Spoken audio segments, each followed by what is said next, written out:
Hola, amigos. You know how you get three things when you Google something or you're searching something, you'll get these weird little ad things that'll pop up for your search.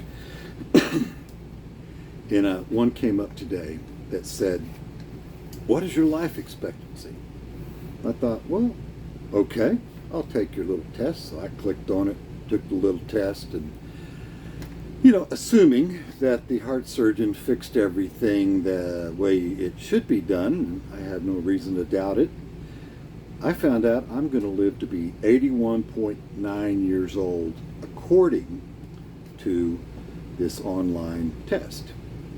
But if I were to give up drinking a few beers every week, I would live to be 81.4 years old. Sorry, guys, not worth it. I'll give up those 0.635, whatever it is, point 0.5 years to have another beer. Welcome to Beer O'Clock Biker Talk. But it did get me thinking about other things. And I came up with a theory, and I'm sure it's from a lot of other readings. So, nothing you see on this channel is going to be overly original because I've studied and incorporated things into my mind and my thinking, but I have to think about life. And life really, the way I view it, breaks down into three segments. You've got,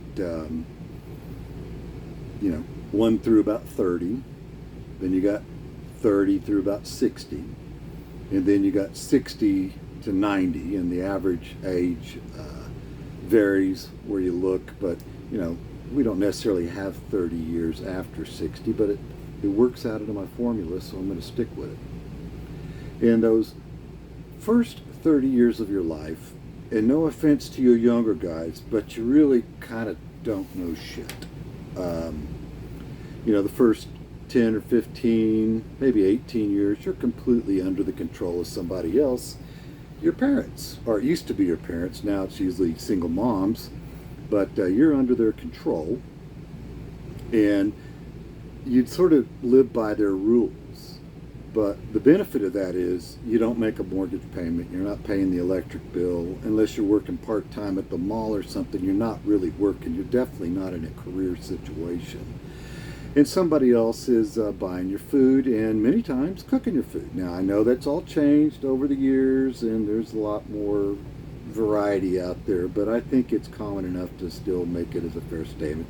And then you go on into your teens, and at 18, we kind of consider that, society-wise, that's the end of adolescence, and that's why we're allowed to get married at 18, we're allowed to join the military at 18, many people go off to college at 18 or some kind of trade school at 18 and all that kind of stuff. But the reality is we're not really making major lifelong, we make lifelong mistakes like knocking somebody up, but we're not making lifelong career decisions so much, because when you get into your 20s, you'll find out that your career, you may have spent 2 or 3 years learning to be a plumber and working your way up and realizing, this is not really what I want to do. I'm going to go back to school, or I'm going to change trades, or whatever it may be.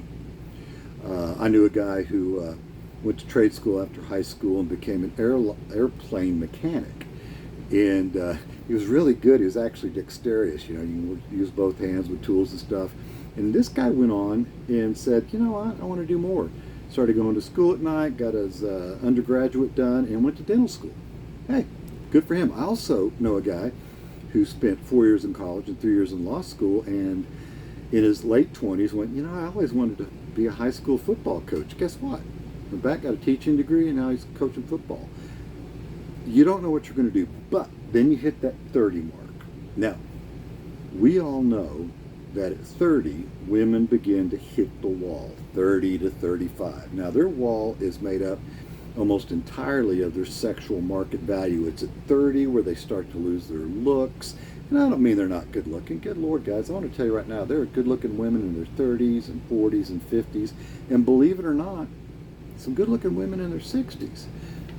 But their sexual market value is What does a breeding man want? Well, most 25-year-old guys who want to start breeding aren't looking for a 30 above, 35, 40-year-old to breed with. And since their sexual market value has gone down so much, and I know you guys know all this, that's why you see a 45-year-old guy with, the receding hairline and the pot belly dating a hot 25-year-old. Or the 70-year-old millionaire who's hooked up with the 30-year-old. This is just the economy of evolution. But we kind of have a wall too at 30. And by 30, most of us are within that realm. Sometimes it happens a little bit earlier, sometimes it happens a little bit later. We should have sort of figured out what our career is going to be. Now, we could have jumped around in different jobs. I did. I jumped around, man. I got out of high school and went to college, and then I worked in the oil field for a while, went back to college for a while, enlisted in the military for a while, went and drove a semi-truck for a while, and ultimately, when I got to my late 20s, I was probably 27, went back to college, and I got a college degree and went on with my career. By the time I was 32, I was established in what I was going to be doing for a while. So then you got that age, it's 30 to about 60, and that's the time we should be really focusing on getting our material life in order.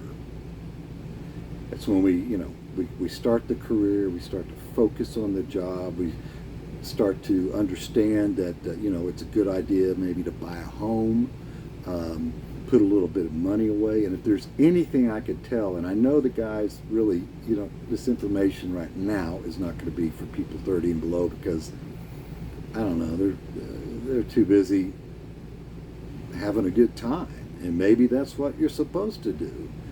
But man, if I could tell any 18-year-old who just got his first job, put $100 a month into a 401k, yeah.